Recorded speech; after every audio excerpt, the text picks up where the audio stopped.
Honourable members, the prayer. Lord, the God of righteousness and truth, grant to our Queen and to her government, to members of the Legislative Assembly and all in positions of responsibility, the guidance of your Spirit. May they never lead the province wrongly through love of power or desire to please or unworthy ideas, but laying aside all private interests and prejudice, keep in mind their responsibility to seek to improve the condition of all. Please be seated.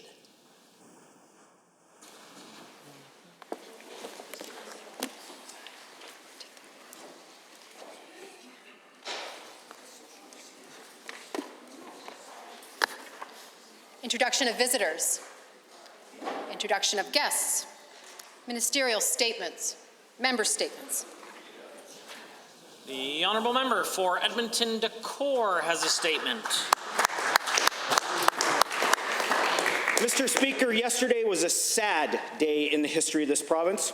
That's because yesterday this Premier and his government showed Albertans that they are not above using an ongoing coronavirus pandemic to push through a budget of austerity. A budget that will see fewer healthcare workers when we need more. A budget that will see fewer hospital beds, not more. A budget that will see less financial support for doctors when they need support and certainty the most. Now, more than ever, we need to protect our healthcare. This government is capitalizing on the crisis to pass a budget that doesn't meet the needs of Albertans in the midst of this pandemic. As hundreds of doctors call on this government to reverse their plans to change doctor compensation, this government is continuing their fight with our province's doctors and healthcare professionals and insisting on bringing chaos into the healthcare system. Instead of pulling together with our frontline healthcare workers, this government is stubbornly doubling down on their efforts to pick a fight with them in the face of an ongoing pandemic. Changes coming to doctors' compensation on April 1st still make it so that doctors don't know how they're going to get paid in just 2 weeks. But despite the uncertainty created by this government, our frontline healthcare workers will continue to step up and fight against the ongoing pandemic, and it's about time that this government did too. Mr. Speaker, the World Health Organization has called the coronavirus pandemic the healthcare crisis of our time, and it's of the utmost importance that we rise to the challenge and do everything in our power to combat this pandemic and to protect the lives of Albertans. The Honourable Member for Calgary Cross. Mr. Speaker, our world is facing unprecedented times of uncertainty. The outbreak of COVID-19 has caused panic and fear among Albertans. But as the number of affected individuals has grown, so has the solidarity that Albertans have shown for one another. Many Albertans have taken measures to protect not only themselves, but to protect those around them, to protect those who are more likely to be diagnosed with COVID-19. Mr. Speaker, it has been proven that older adults and individuals with serious chronic medical conditions are more likely to become very sick should they be diagnosed with COVID-19. But thankfully, and not out of order, but out of choice, many Albertans have decided to socially isolate themselves to prevent the spread of the virus. And this is not because these individuals are only worried about catching COVID-19 themselves, but because they are worried about spreading the virus to someone who is more vulnerable. Mr. Speaker, social distancing is but one example of the solidarity that Albertans have demonstrated during this time. Almost immediately, individuals in Calgary created a Facebook group called the YYC COVID-19 Volunteers. These volunteers are picking up groceries, medicine, and other necessary supplies for those who are in self-isolation or quarantine and are unable to do so themselves. As of March 15th, this group has over 2,500 members. Over 2,500 Calgarians have volunteered to help those in need. Mr. Speaker, we are experiencing trying times, and at this point, we still don't know what is to come. But if we continue to look out for one another, we will get through this. I plead to all elected officials in this House, no matter what side of the chamber you sit in, to show leadership, put partisanship aside, and stand in solidarity as we navigate this difficult time. Thank you. The Honourable Member for Peace River has a statement. Thank you, Mr. Speaker. Though we are in uncertain times, I want to remind Albertans that life will continue, and today that means wishing everybody a happy St. Patrick's Day. While Albertans are preoccupied with COVID-19 pandemic, I think it's important to keep in mind that we have gotten through much worse when together.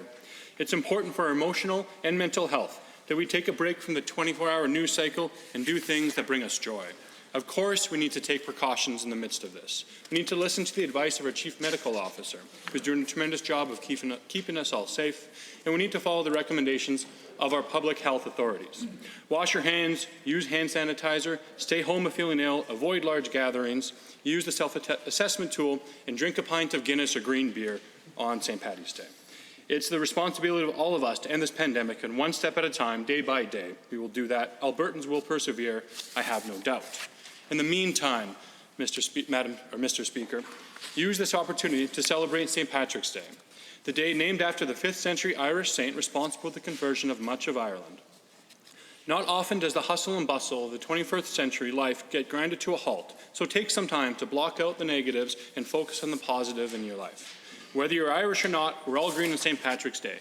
So, blow off the dust from those board games, tell stories, watch a movie together, bake some green St. Patrick's Day cupcakes, and whatever your family enjoys doing, just take this time together. More so today than ever before, we hope that people celebrate responsibly. But just remember that the days pass, things will get better. We will overcome this virus and lives will come back to normal. Thank you, Mr. Speaker, and happy St. Patrick's Day. The honourable member for Edmonton Ellerslie.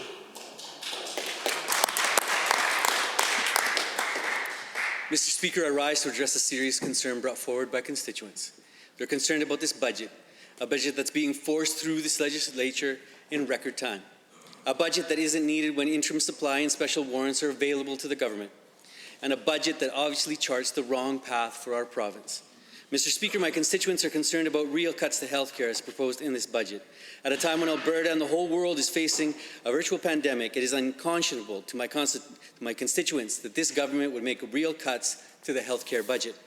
My constituents are also concerned that this budget doesn't provide the necessary support for our frontline healthcare workers who are risking their own health to protect their fellow citizens. They find it odd, perplexing, and downright confusing that the health minister decided to tear up contracts with doctors, and when they find it bewildering that he announced additional changes to radiologists yesterday. Simply put, my constituents are concerned that we're passing a budget that is making real cuts to public services when we need them most. During a pandemic, all citizens of our province become acutely aware of just how important these public services are. These programs and services provide our economic security and the security of people. Now is not the time to cut. Let me say it again. In the face of a pandemic, now is not the time to cut. This government still has time to do the right thing and hold off on their ideological agenda until after this crisis has passed. On behalf of my constituents, I'm asking the government to do the right thing, reverse course, and protect our frontline services when they're needed the most. The honourable member for Vermilion, Lloydminster, Wainwright. Mr. Speaker, seniors are a large and very important community in my constituency, and I am proud of the younger population in my constituency stepping up to help our seniors. I've seen many people posting on Facebook or making phone calls asking how they can help those who can't do things for themselves in our current situation regarding COVID-19. The best thing that those who are healthy can do for our seniors is to offer their help. I was happy to hear that there has been lots of support for our seniors throughout Vermilion, Lloydminster, Wainwright. Mr. Speaker, it is important to remember that COVID-19 can affect seniors tremendously compared to a younger individual.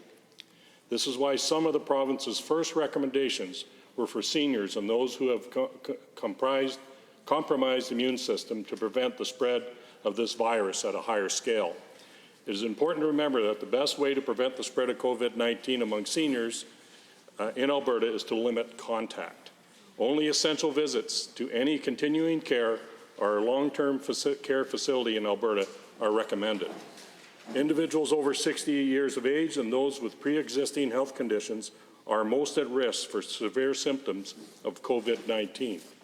And families and friends of those in these facilities are asked to think of other ways besides visiting that they can support and encourage their loved ones through this difficult time. It is also important to remember that our elderly are unable to go grocery shopping because of the incredible high volumes of people that have been present in grocery stores across the province. Grocery stores have had lineups of concerned and scared individuals waiting to get their groceries and supplies to last through this pandemic. To accommodate seniors, some grocery stores have opened early or set time aside specifically for seniors. We will be able to get through this together, helping one another. After all, it is our nature as Albertans. Thank you, Mr. Speaker. The honourable member for Lethbridge West.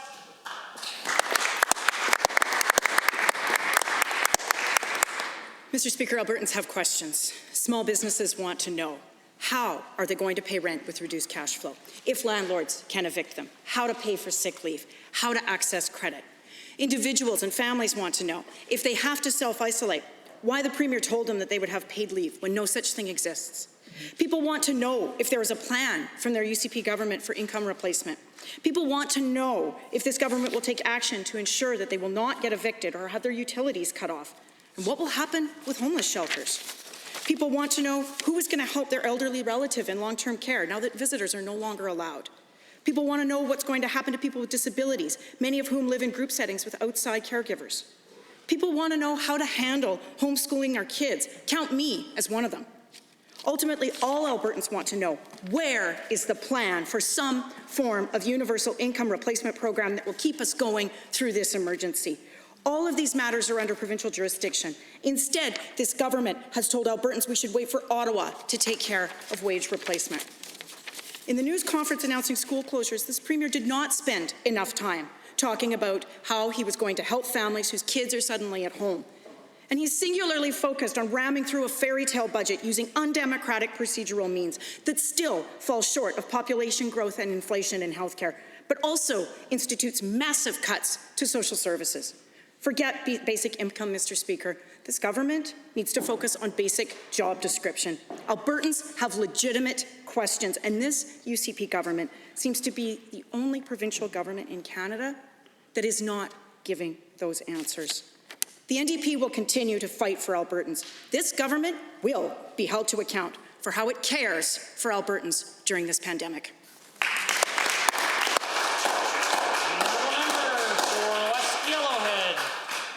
Mr. Speaker, the past few weeks have been confusing for Albertans.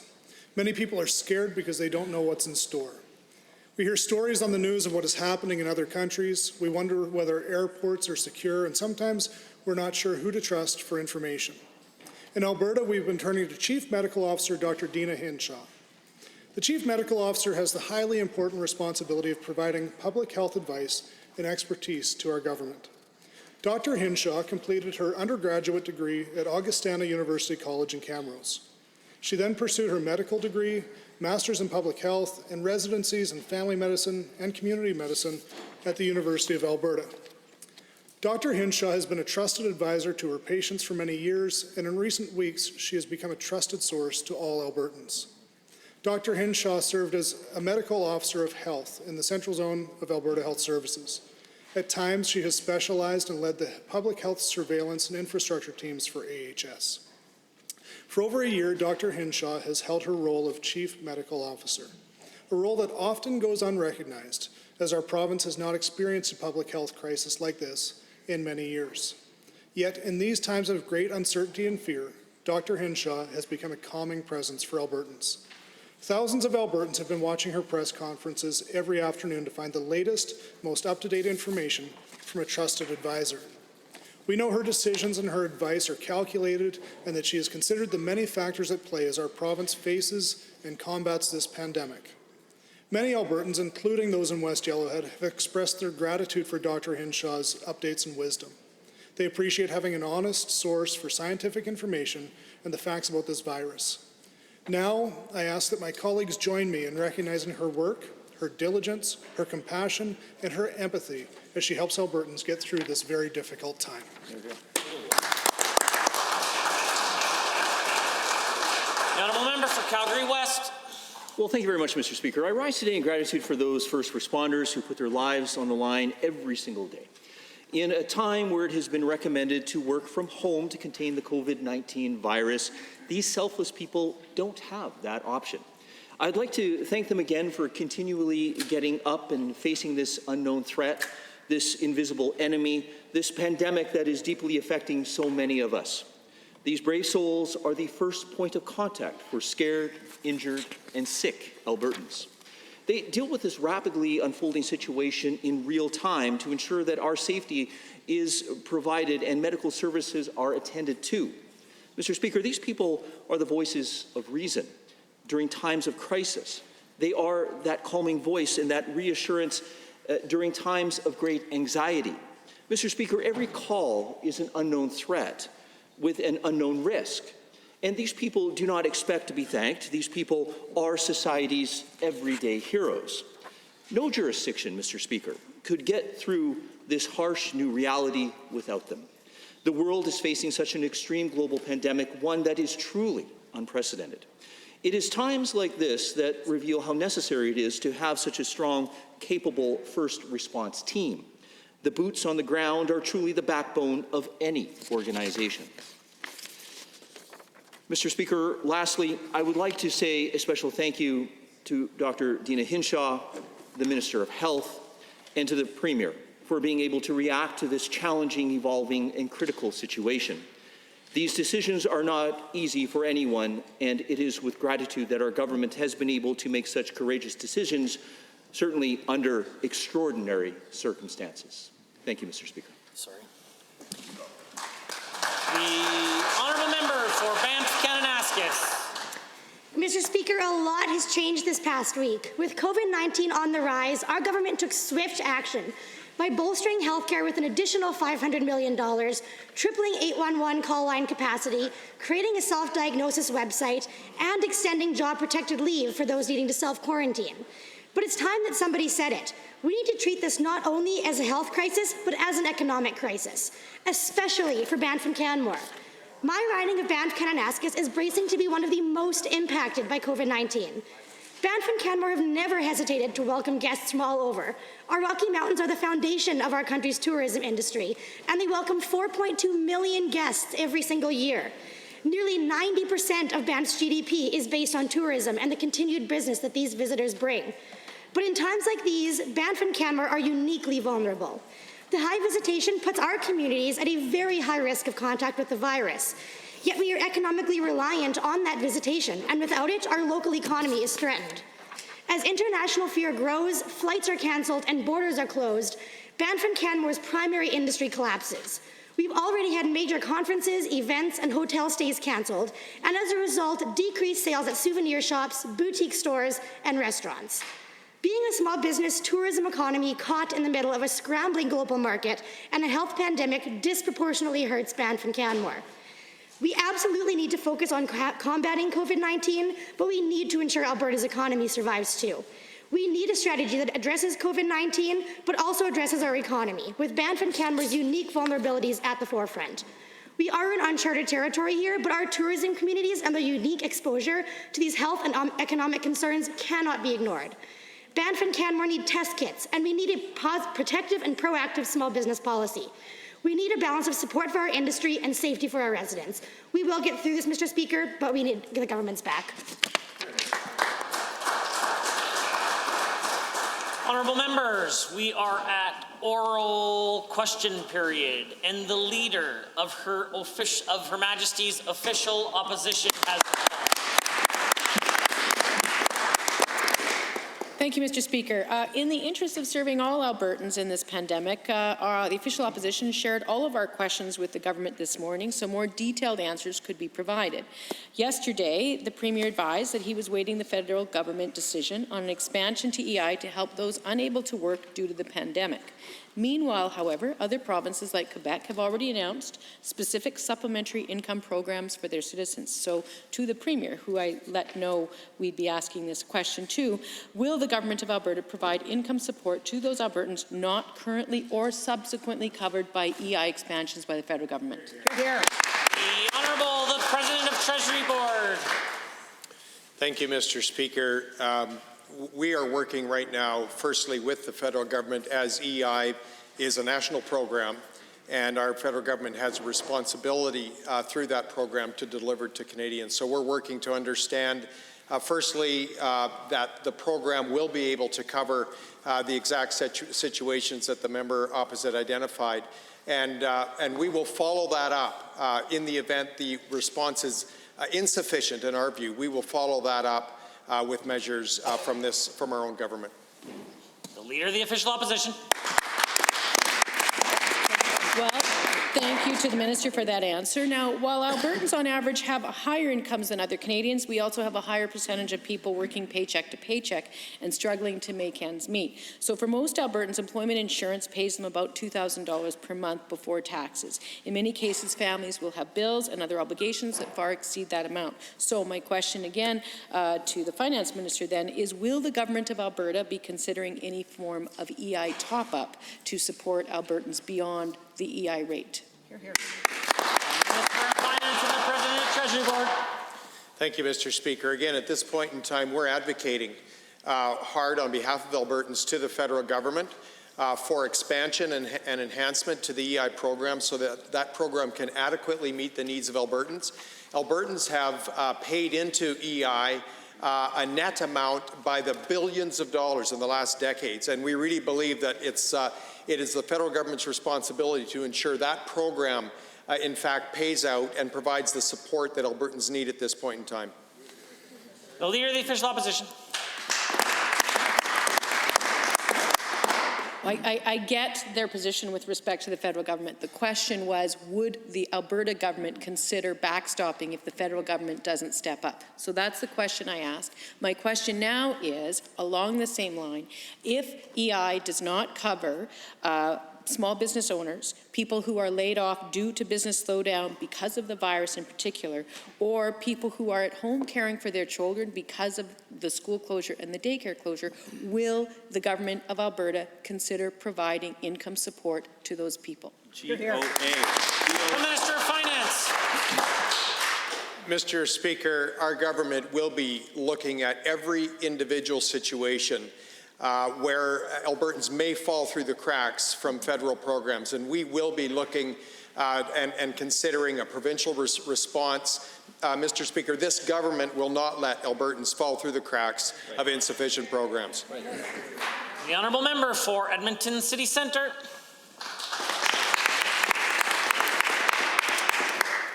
Thank you, Mr. Speaker. Now, in times of crisis, public health officials have the ability to take hotels or other infrastructure and use it to respond to the public interest to this pandemic or any other. Now, we've just heard we have a declaration of a state of emergency. If COVID-19 spreads and we see thousands of Albertans requiring hospitalization, I assume this may be the only way we can ensure there is space. So, to the Premier, have you made any plans to take over hotels? In which locations? And how many additional beds total will it provide? The Honourable, the Minister of Health has risen. Well, thank you, Mr. Speaker. AHS has contingency plans in place that consider all aspects of resource planning, of assessment, of response. That includes allocation of scarce resources and assessing what services must continue, such as cancer care and what can be safely postponed, such as elective procedures. So there are about 550 ventilators available today. To answer the member's question from yesterday, another 50 are on order currently. Hotels are an option to expand community capacity. The Honourable Member for Edmonton City Centre. Well, thank you, Mr. Speaker. I appreciate that answer. We'll also need a good deal of medical supplies should the pandemic worsen and Albertans are hospitalized. So, to the Premier, I'm hoping we can get some specifics on these supplies because having seen your letter to Prime Minister Trudeau, you stated that you are seeking 90,000 swabs, 500,000 N95 masks, and 600,000 face shields. And I am wondering, why do we need such large orders? Are we short hundreds of thousands of masks and face shields? And what steps have we taken to otherwise secure those vital supplies? The Honourable Minister of Health. Thank you, Mr. Speaker. Well, AHS is seeing an increase in requests for supplies and equipment related to the risk of transmission, such as the N95 respirators, hand sanitizers, and the cleaning wipes. It's important to be clear that precautions are based on the evidence that COVID is transmitted by droplets, that is not airborne. And these products are critical for AHS staff to safely perform their duties and maintain a safe workplace. AHS is using its advantages as a single purchaser to ensure that access to these needed supplies is there and implementing controls to ensure that critical supplies are used appropriately, Mr. Speaker. The honourable member. Thank you, Mr. Speaker. Now, some provinces have sought to have retired frontline healthcare workers return to our hospitals during this pandemic. I have certainly expressed some concerns about the actions that have been taken by this Premier and Health Minister that have driven potentially some doctors away from this province and perhaps made it difficult to recruit more workers. And to date, the Premier has dismissed my concerns, though I understand that he did reference this during his recent presser today. So I'll ask a different way today. To the Premier, what steps are you taking to add doctors and other frontline healthcare workers to our ranks during this public crisis? Please be specific. The Minister of Health. Thank you, Mr. Speaker. And maximizing staffing is an essential part of our planning for physicians and for nurses, for all healthcare providers. Planning has to consider that healthcare workers themselves are subject to COVID-19, as well as being needed to care for others who might be infected. As an example, Alberta Health is working with AHS and the College of Physicians and Surgeons of Alberta, the CPSA, to determine how many recently retired physicians are available. The college has developed an emergency register of everyone who's retired over the last 2 years to streamline the way that they may be able to get their accreditation back quickly and get back to working, Mr. Speaker. The honourable member for Edmonton West Henday. Mr. Speaker, yesterday the Government of Ontario announced it was suspending evictions during the coronavirus pandemic. Frankly, if people are encouraged to stay home, they need a home to stay in. More needs to be done, such as putting in controls or outright banning rent hikes during this crisis and providing mortgage protection for homeowners. To the Premier, will you immediately ban evictions and rent hikes and provide homeowners with the certainty that they too won't end up without a home during this crisis? Very good question. The Honourable Minister of Service Alberta has risen. Well, Mr. Speaker, I appreciate this question and the concerns the member opposite raises about Albertans and renters and homeowners and the concerns they have about their homes at this difficult time. As we're all aware, COVID-19 is a rapidly changing health crisis, and all of government is actively monitoring a number of emerging issues and concerns. And as mentioned yesterday, we are looking into a number of different items that we are hearing about from Albertans, and I thank the member opposite for raising this to us. Thank you. The honourable member for Edmonton West Henday. Well, Mr. Speaker, we know that families are struggling to make ends meet. Many have been forced into self-isolation or stay at home to take care of their kids. Bills are tight. The last thing families can afford at this time is utility hikes. Now, I've seen that EPCOR has said it's willing to work with customers on payment options should they be unable to pay their monthly bill immediately. And this is good, but there are still other providers. Premier, will you ban utility rate hikes and utility shutoffs until this pandemic is over? The Honourable Minister of Energy. Well, thank you for the question. Mr. Speaker, the government's first priority is to ensure that Albertans are supported during this unprecedented time. Our government is working with industry and the AUC and ISO to make sure that our utilities are running and that electricity is provided. And companies like ENMAX and EPCOR have come out with programs and policies for payment flexibility and have ensured that there will be no disconnections during this downturn. Our department, our government is working to ensure that Albertans' needs are met during this very difficult time, and we'll make sure that electricity is running. The honourable member. Mr. Speaker, we know that some businesses have chosen to temporarily close as part of efforts to encourage physical distancing to stop the spread of COVID-19. Some lease agreements, however, do require a certain level of business activity to stay open, or the owners can risk eviction. To the Premier, is this something you've looked at, and will you commit to banning any evictions of businesses until this crisis has been resolved? Absolutely. The Honourable Minister of Service Alberta is rising. Thank you, Mr. Speaker. Again, I appreciate this question and the concern raised by the member opposite for Alberta's job creators. We will continue to work to support Albertans and Alberta job creators as we navigate the rapidly evolving situation with COVID-19. And I thank the member opposite for raising this concern with us. The honourable member for Calgary Buffalo. On Friday, the United States government declared the coronavirus pandemic is a national emergency. Earlier today, the government of Ontario declared a provincial emergency. Now that Alberta has also declared a state of provincial emergency, can the Premier tell us what threshold or conditions were reached to prompt him and his cabinet to declare a provincial state of emergency? The Honourable Minister of Health has risen. Thank you, Mr. Speaker. And as I'm sure my learned colleague is aware that there are two different ways that a province can declare a state of emergency. One is under the Emergency, I can't remember if it's Measures or Management Act, but actually in response to a pandemic. And the situation that we're facing right now, much more appropriate response would be to declare a public health emergency, which is what our government is going to be considering, so that our province is going to be prepared to respond to the pandemic response, or as the responding to the COVID situation and making sure that the health of all Albertans is of our primary concern, Mr. Speaker. The Honourable Member for Calgary-Buffalo. Mr. Speaker, I understand they already did it, and it's a provincial state of emergency, if my information is correct. Emergency powers include the ability of the government to take immediate action to protect Alberta families from eviction for rented homes and from price gouging, and protect Alberta families and businesses from many other, the most pressing and urgent economic harms that are happening right now. To the Minister of Health, when will you use your emergency powers, or Cabinet use its emergency powers to introduce these and other protections? The Minister of Health. Mr. Speaker, I can advise the learned colleague that our Emergency Management Cabinet Committee is meeting on a regular basis to be able to make sure that we're taking all steps to ensure that the health care of Albertans is our primary concern.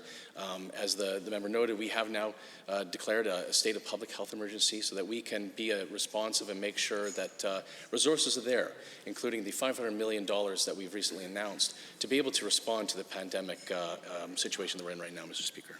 The Honourable Member. Thank you. That's two questions not answered, Mr. Speaker. Albertans were hearing a number of different messages regarding the severity of the situation. The City of Calgary has declared a state of local emergency, but the City of Edmonton has not. While we respect that each city has weighed that decision very carefully, now that a pandemic response is centralized with the province, can the Minister of Health describe the full scope of powers given to Cabinet and the CMO now that the state of provincial emergency is existing? The Honourable Minister of Health. Well, Mr. Speaker, we are working very closely with our municipal partners in being able to respond to this. Premier himself is meeting on a regular basis by telephone and otherwise with our municipal leaders to make sure that they have the resources they need through the Provincial Operations Centre, as well as AHS working through their Emergency Coordination Centre, the ECC, and working with our municipal partners, and that all 5 zones in the province and their emergency operations centers are working closely with our municipal partners to make sure that they and HS are able to respond. The Honourable Member for Lethbridge East. Thank you, Mr. Speaker. With the spread of COVID-19, many Albertans are worried about their health and safety within the workplace. Job creators are concerned with keeping their employees safe during this time, as well as keeping their workplaces healthy and available to clients and customers. To the Minister, can you please tell us what resources are available to job creators so they can best protect their employees? See the Honourable Minister of Finance and the President of Treasury Board. Thank you, Mr. Speaker. Occupational health and safety laws require employers to identify and control existing and potential hazards in the workplace. We're asking employers and workers to work together to identify dangerous conditions and ensure safe practices at the work site. There are a number of online resources for employees and employers on how to control and limit the hazards involved with COVID-19 on the work site. Member for Lethbridge East. Thank you, Mr. Speaker, and thank you, Minister, for the answer. Given that our healthcare workers could be put in situations where they might be exposed to individuals diagnosed with COVID-19, which is regularly the case for my wife and her colleagues at the Chinook Regional Hospital, ER, and further given that these frontline workers are absolutely vital to provide varying levels of care for those afflicted, to the same Minister, what is being done to ensure the safety of our frontline healthcare workers? The Honourable Minister of Finance and President of Treasury Board. Well, thank you, Mr. Speaker. Firstly, I would like to thank the dedicated frontline healthcare workers who put themselves at risk to care for Albertans every day. Alberta Occupational Health and Safety is focusing on inspections of healthcare facilities, senior care facilities, and assessment centres to ensure workers and Albertans are protected. Our OH&S officers that perform these inspections are trained in the unique hazards of healthcare facilities and are ensuring the appropriate personal protective equipment is available to protect healthcare workers today. The honourable member. Thank you, Mr. Speaker, and thank you to the Minister. Given that the Ministry has a responsibility to helping business owners and job creators create and maintain safe work environments, and given that COVID-19 situation is rapidly evolving by the day and the hour, to the same Minister, how many calls has Labour and Immigration Contact Centres received related to COVID? The Minister. Thank you, Mr. Speaker. Our dedicated occupational health and staff have been working tirelessly to ensure Albertan workers are protected and have the information they need.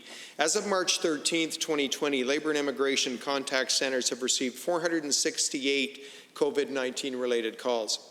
Occupational Health and Safety Contact Centre have received 132 calls, and Employment Standards Contact Centre has responded to 336 calls. We continue to urge Albertans to visit alberta.ca/COVID for more information. The honourable member for St. Albert has a question. Vulnerable populations, including homeless Albertans, are at great risk. Boyle Street Community Services reported to the media today that they're still waiting AHS direction on what the procedure would be should they need to isolate a homeless Albertan. As of Monday, there was not a plan for this eventuality. Can the Minister of Health please update the House and give a clear date as to when shelters might have contingency plans in place? Will he commit to holding a conference call or meeting with shelter leaders today? The Honourable Minister of Health. Well, Mr. Speaker, I'm advised that AHS has been in contact as recently as today with many of our nonprofits are involved in those who are experiencing homelessness, making sure that they're aware of the steps that AHS and the Ministry is taking to make sure that if, for example, containment was required for anybody in that community, that there's going to be steps that we're taking to be able to make sure that containment and isolation is going to be available to all Albertans, especially those who are experiencing homelessness, Mr. Speaker. Member for St. Albert. Given that the food banks in Alberta are working to address the difficulties that the coronavirus is placing on their ability to serve Albertans in need, and given that they were looking for guidance on Monday as to how best to serve Albertans while maintaining social distance, can the Minister of Community and Social Services share what support and resources she's made available to Alberta food banks, and will she commit to a conference call today with the heads of all food banks to best understand and address any and all concerns they might have during this very pressing time? The Honourable Minister of Community and Social Services. Mr. Speaker, I want to thank all of those who are stepping up to assist their communities, and food banks are a key example of civil society organizations that provide a vitally important services to Albertans, especially now. Today, the Premier announced $60 million to support civil society to help vulnerable Albertans and the organizations that are responding to COVID-19. We are continuing to work urgently with all of our partners and community-based organizations to understand their needs and concerns. The Honourable Member. Given that I do understand that additional money was made available to civil societies, but given I also understand that over $40 million was taken out of income support and other supports were really devastated with your budget. And so I'm asking you, Albertans just are fearful right now. They need reassurance. They need to know that you will reach out to all of these folks to make sure they get the supports they need. They just need clarity right now. That's all. That's what we're asking for. That's why we gave you the questions. They just want clarity. The Honourable Minister of Community and Social Services. Mr. Speaker, definitely we are providing clarity. We are committed to providing supports to vulnerable Albertans. And today's announcement of the Civil Society COVID-19 Fund will go a long way to help those who are working around the clock to ensure that all Albertans, including people with disabilities and those on income support, will get the help they need during this pandemic. In addition, emergency benefits are and always have been available through our programs. let me assure Albertans that we are working with an extreme sense of urgency and plans are in place to ensure we have additional support. The honourable member for Edmonton Glenora has the call. Thank you, Mr. Speaker. Yesterday I asked the Education Minister what mental health supports were available for the hundreds of thousands of students who are home and will be home for the foreseeable future. These students are living with a lot of stress, adapting to the new way of learning and being isolated from friends and teachers. Many of their families are also dealing with great stress about their health and economic well-being. So can the Minister of Education describe what new mental health supports are being provided for students because of the pandemic? The Honourable, the Minister of Education. Thank you, Mr. Speaker, for the question, and thank you to the honourable member. We understand how this situation may adversely affect the mental health of our students. We really do understand that there's a great deal of anxiety out there. I'm working closely with my colleague, the Associate Minister of Mental Health, as we continue to monitor this issue. I would encourage any student who's struggling to call the Kids Help Phone at 1-800-668-6868.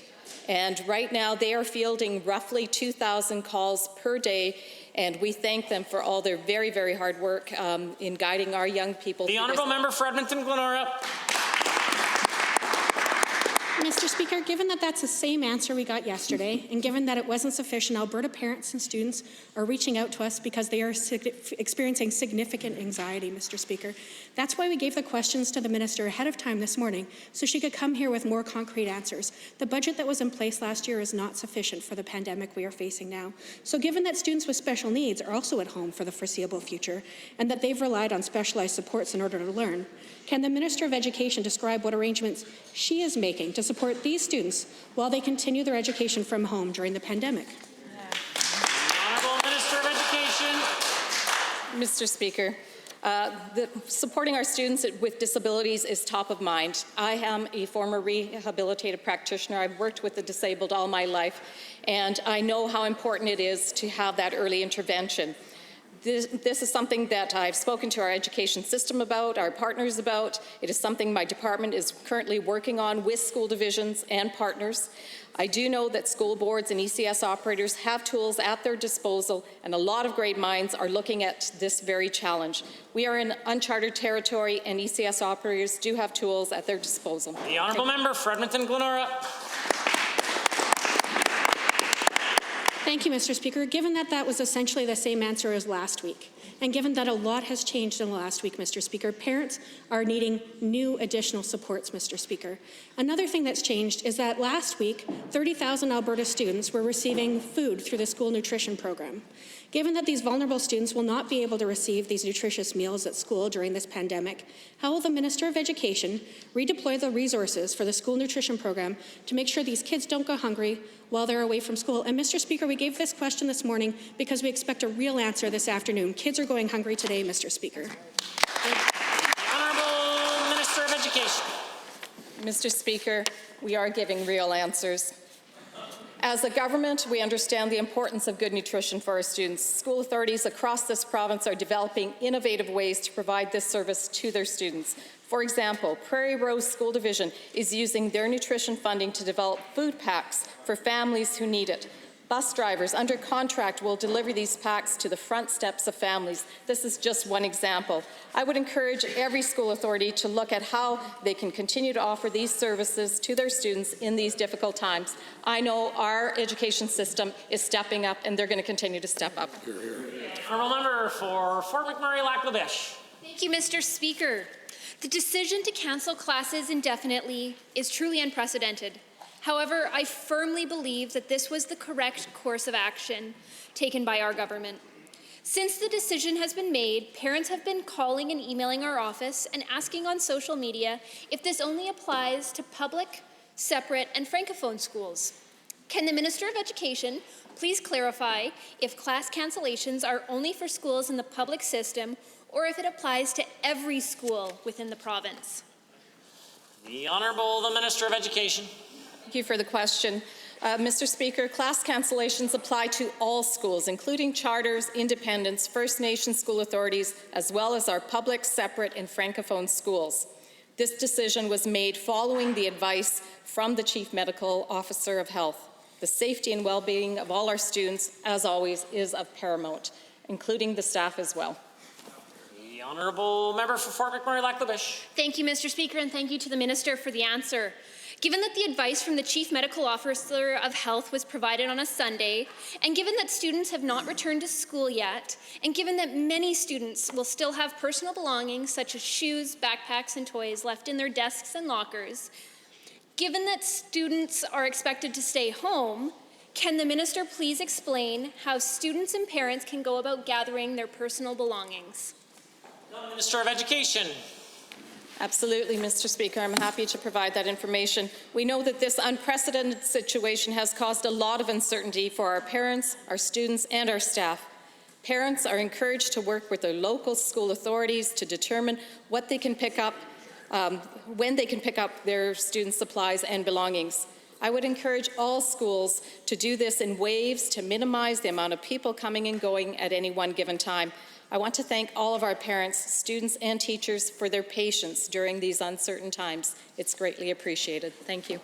The honourable member. Thank you, Mr. Speaker, and thanks again to the Minister.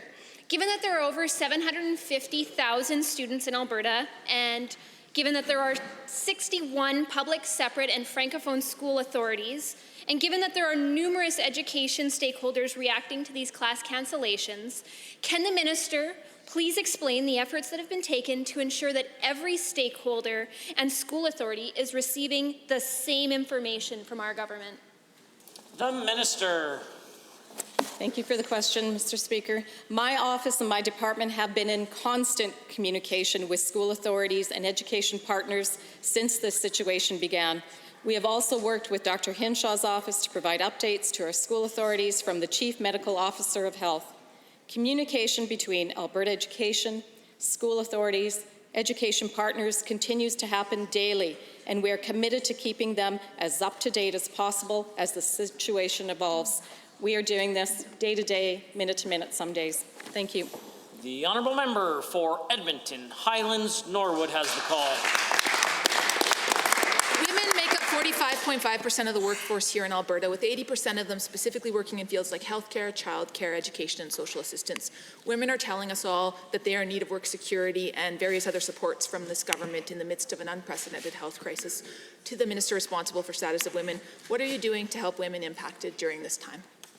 The Honourable Minister of Health. Okay. The Honourable Minister of Status of Women. Thank you for the question.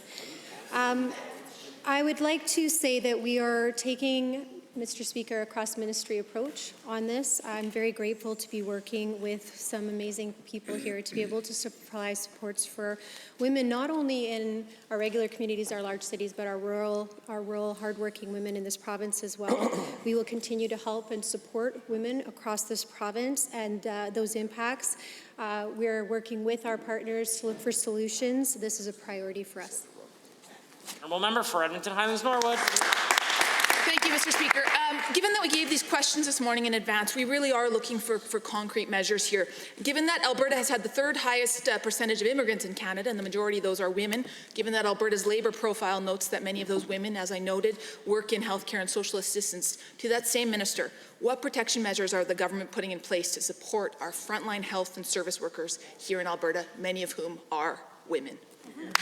The Honourable Minister of Health has risen. Well, thank you, Mr. Speaker. And COVID-19 and this pandemic affects all Albertans, and we're acting urgently to protect the health workforce, Mr. Speaker, including ensuring supplies of appropriate equipment for our staff in the hospitals who will need to manage potentially a large number of patients who are going to be seriously sick. We also recognize that the emergency poses added challenges for new immigrants who face language barriers, Mr. Speaker. So we're having key information translated, and I want to remind people that translation services are available on HealthLink and at all AHS facilities. The Honourable Member. Thank you. Given the impact that COVID-19 is having on the women of Alberta, given the vital role that those same women play in Alberta's economy, can the minister responsible for status of women please speak specifically about the steps she's taking to ensure that there will be supports for women, cross-ministry supports for those women to access during and after this pandemic? Can she inform this House that she is listening? What specific supports and programs will there be in place to support those women? The Minister of Culture, Multiculturalism and the Status of Women. Thank you, Mr. Speaker, and thank you again for the question. Included in the announcement today was the $6 million to civil society, but also to women's shelters as well, too. I would like to also thank the Minister of Community and Social Services and the Minister of Children's Services for working to support, protect vulnerable Albertans, and also to work with the childcare sector. I'd also like to say thank you very much to the partners that are working with us right now. There's a great number of women, and as the member had said yesterday, helpers that are out there that we're working with. I hope that the opposition will work hard to help us pass this budget so that we can get the dollars into needed support areas right away. Hear, hear. The honourable member for Edmonton Riverview. Thank you, Mr. Speaker. The needs of seniors encompass a range of issues that cover various ministries and require carefully planned out response. Seniors are at higher risk during this health crisis. To the Minister of Seniors and Housing, what steps are you taking to ensure seniors continue to have access to reliable transportation, housing, food, medication, and urgent health care needs? Please be specific. Hear, hear. The Honourable, the Minister of Seniors and Housing. Thank you, Mr. Speaker. The health and well-being of a senior vulnerable Alberta is my top priority. I am working very closely with the Minister of Health, and I'm taking directions from the Chief Medical Officer and the Public Health on how to best protect seniors throughout this epidemic. Mr. Speaker, I'm also having a daily call with my departments and receiving updates on issue and action taking. I am sure, and I can assure you, that we are acting quickly as we receive information to best protect our seniors. The honourable member for Edmonton Riverview. Thank you, Mr. Speaker. Well, given that there was no details given in that answer, we'd like those updates that the minister is referring to. And given that extra risk that seniors face from the coronavirus, and given that the Chief Medical Officer recommended that seniors take extra precautions due to this risk, and given that many seniors are on fixed incomes, which could impede their ability to get supplies in the event they need to self-isolate, can the minister please outline in detail how she is planning to address the needs of seniors, and specifically low-income seniors, during this pandemic? Hear, hear. The Honourable Minister of Seniors and Housing. Thank you, Mr. Speaker. As advised by the Chief Medical Officer, seniors are to limit the interaction with the large group to reduce exposure to the COVID-19. We are asking seniors to think about that and consider staying home, and for family and friends to look at the ways to support seniors that do not involve in-person contact. Mr. Speaker, we will protect our most vulnerable and ensure they receive the care they need to be healthy. The honourable member. Well, thank you, Mr. Speaker. And given that these questions were given ahead of time to the minister, it's disturbing to see that there's no real answers. Given that during times of social isolation, seniors in seniors' homes and long-term care facilities face additional challenges, and given that we have seen tragic cases in Canada already that show seniors need care that takes their specific risk into account, what current protections are in place in seniors' homes for seniors in long-term care? Can you please outline the steps that you are taking and what additional resources are available for seniors? The honourable member for Seniors and Housing. Thank you, Mr. Speaker. An additional $500 million has been committed that will give Albertan public health officials the resource they need to respond to the COVID-19 pandemic and keeping Albertans safe. Our government is taking steps to protect Albertans in seniors' home and long-term care by asking the visitor to limit the visit deemed as essential to close family and guardians. Visitors may be asked to wear masks as a precaution. Mr. Speaker, as the situation evolves, we will keep... The honourable member for Brooks Medicine Hat. Mr. Speaker, many Albertans are feeling the strain of having to stay home or having to find ways to have their children taken care of in the wake of class cancellations and daycare closures. Many of these Albertans are employed in the trades, and a large number of these people are employed through infrastructure projects and the construction industry. As the situation continues to develop, many more tough decisions like this will have to be made in the upcoming future. So my question for the Minister of Infrastructure is, what measures are in place to ensure these projects can continue so that workers can continue to support their families in this tough time? The Honourable Minister of Infrastructure. Mr. Speaker, we are keeping in close contact with the contractors on infrastructure projects to ensure there is no disruption to the supply chain. With all that is going on with coronavirus, Mr. Speaker, continued investment in vital infrastructure is critical to supporting jobs and the economy.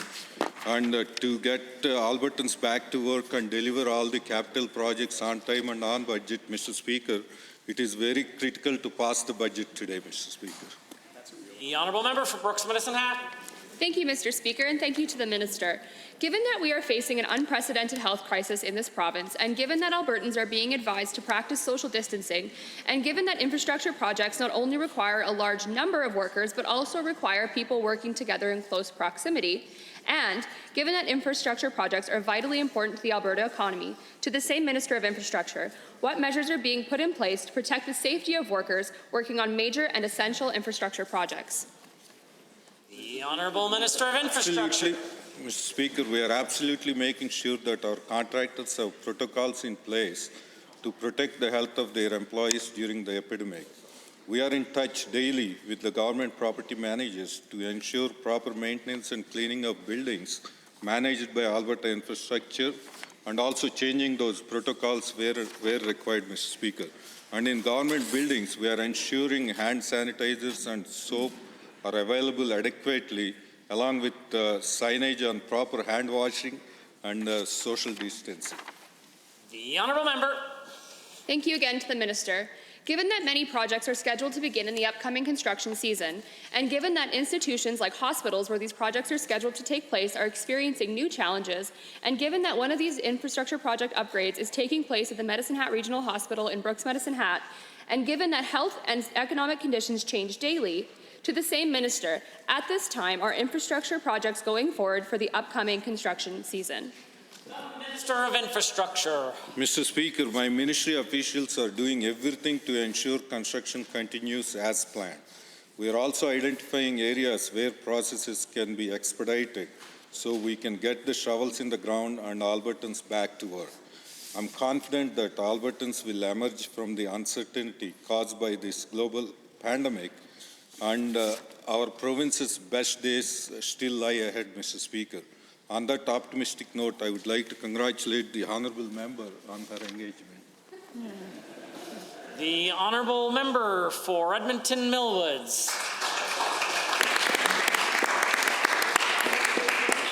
Thank you, Mr. Speaker. Last night I was on a Facebook Live as a way to connect with constituents while also social distancing. And one of the things that came up on that Facebook Live was Alberta artists. We know they contribute so much to our culture and to our communities. However, they are a class of worker who may not always have an employer and may not be able to access income support or employment insurance. These Albertans are especially vulnerable today. Can the Minister of Labour explain what steps are being taken to support artists with income and what programs are available to artists who are not able to support themselves at this time? The Honourable Minister of Culture and Multiculturalism and the Status of Women. Thank you very much, Mr. Speaker, and thank you so much for the question. We're actually reaching out to a lot of these associations right now, and you're right. There are some serious issues and concerns that need to be taken into consideration, and thank you very much for the question. We look forward to working with our partners. As you know, government partners with many of these associations to make sure that artists are supported. This government will continue to support the arts. The Honourable Member.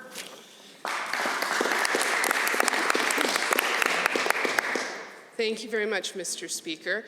Given that Albertans are making critical decisions about their own health right now and are worried about financial security, and given that workers in the gig economy, such as freelancers, independent contractors, Uber drivers, delivery drivers, and other project-based workers may also not have contracts and may not have access to employment insurance, and given that they too, just like artists, are more vulnerable at a time like this, what assurance can the minister offer that these workers will also be supported by the government and receive financial help to make ends meet during this pandemic? The Honourable Minister of Finance, President of Treasury Board, has risen. Thank you, Mr. Speaker, and thank you to the member opposite for really putting a voice to the concerns of many, many Albertans at this point in time. Mr. Speaker, we're working with our federal government right now to ensure that they deliver the most appropriate supports at this time. After we have determined what they're able to put together, we will ensure, as a provincial government, that no Albertan falls through the cracks, Mr. Speaker. The Honourable Member for Edmonton Millwoods. Thank you, Mr. Speaker. Given that Albertans are anxiously waiting for the financial support and the answers that they need, given that Alberta also has a high number of temporary foreign workers, another class of worker that is particularly vulnerable at times like these, and given that these workers too will be impacted and may have families to take care of, and given that they may now be unable to return to their home countries as per their employment agreement, can the minister outline what steps are being taken to support temporary foreign workers and how that information is being distributed to temporary foreign workers in Alberta? Very good question. The Honourable Minister of Finance. Thank you, Mr. Speaker, and thank you to the member opposite for the question. I can say that temporary foreign workers do fall under EI support, under the national rules, and we will be ensuring that we're communicating that fact with temporary foreign workers. Member for Edmonton Ellerslie has a question. Mr. Speaker, our transportation network is crucial for our ability to move supplies and personnel to wherever they're needed most. And keeping these supply lines operating efficiently and safely is vital, particularly as demand for food and medical supplies intensifies. Can the Minister of Transportation describe what steps he and his department are taking to protect Alberta's critical transportation corridors? The Honourable Minister of Transportation. Thank you, Mr. Speaker. As the Premier and Alberta's Chief Medical Officer said earlier this week, it's critical we manage the supply chain of goods we need for our everyday lives. Commercial carriers, as a result, crossing the Canada-U.S. border are essential to that supply chain and are not subject to the 14-day self-isolation travel requirements. Truck drivers play an important role in our economy. As the honourable member said, they bring food, medicine, and everything else we need in our lives. And we are working with the Chief Medical Officer to make sure they know what they need to do to remain safe. The Honourable Member for Edmonton Ellerslie. Thank you, Mr. Speaker. Thank you for the answer. Given that truck drivers and employees at freight forwarding facilities cannot work from home and indeed must interact with strangers on a daily and hourly basis, and given that truck drivers who carry goods across the U.S. border or into the other provinces are at increased risk, what steps is the Minister taking to protect drivers and warehousers, and what contingency plans does he have in place to maintain Alberta's trucking and freight handling workforce? The Honourable Minister of Transportation. Well, again, Mr. Speaker, our government and the Chief Medical Officer are using education as a major tool to keep those key workers safe. With the Alberta Motor Transport Association and other leaders in the industry are sharing important health and safety messages with drivers that outline the protocols that we should all follow. In addition, they're being advised to make sure they clean the rigs inside and out whenever they stop for food and gas along the way, practice social distancing, and other things to keep themselves safe. Mr. Speaker, in these times, many goods and services are needed, and those truck drivers bring them. The Honourable Member for Edmonton Ellerslie has a convoy of questions. Mr. Speaker, given that the questions were actually given to the Minister ahead of time, we're expecting more detailed answers. I know that you're putting more of the responsibility on the stakeholders themselves, but we're asking you what you are going to do. Given that the training and testing of drivers for any licensing classification requires two strangers to spend about an hour together inside a vehicle, and given that trainers and examiners may interact with many different people in the course of a single day, What is the current status of driver training and testing in Alberta? And can the minister describe what contingency plans he has to limit testing if the pandemic intensifies? The Honourable the Minister of Transportation. Okay, well, thank the honourable member for a good question, and I'll say that I've been very detailed with the answers, and our government and the Chief Medical Officer are working with industry officials to make sure safety measures are in place. For example, when somebody goes and does a test on for a driver, we make sure that the tablet that they use is sanitized before and after, and that they have sanitary wipes to help clean the vehicles. We're continuing to provide road tests because Albertans need mobility.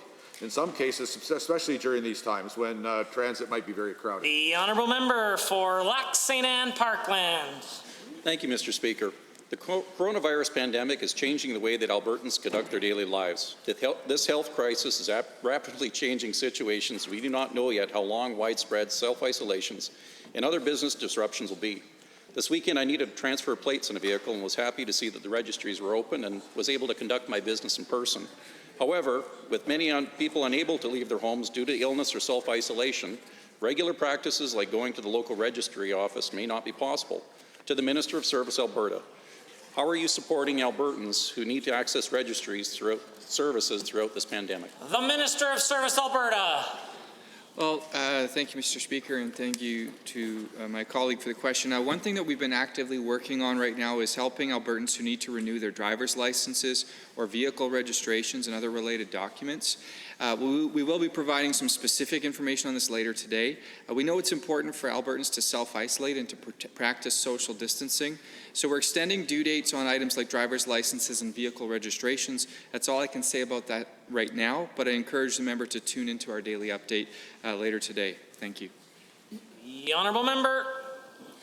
Thank you, Mr. Speaker, and thank you, Minister. Given that Albertans are being advised to avoid close contact with other people due to the pandemic, and given that the changing some of our routines and habits for services will be required to help reduce the spread of COVID-19, and given that many other businesses will be taking precautionary closures or hour changes to ensure the safety of staff and clients, to the same Minister, what measures are registry offices taking in Alberta to reduce the risk of coronavirus transmission? The Minister of Service Alberta. Well, thank you, Mr. Speaker. We've all heard some excellent advice from our Chief Medical Officer of Health and from other government officials, and I'll just reiterate some of that here. It is important for all of us, whether we are providing or accepting a service, to practice good hygiene and to practice self-isolation and social distancing. Albertans should stay at home if they're feeling sick. So if that's you, please stay at home. You should not go to work or the store. Some of the simplest measures Albertans can take is to wash their hands regularly and vigorously. Cough or sneeze into your elbow, not your hands. Don't touch your face or eyes. Businesses should be more diligent in cleaning and disinfecting, and the government has posters available that they can post to help provide customers with Lac St. Anne Parkland.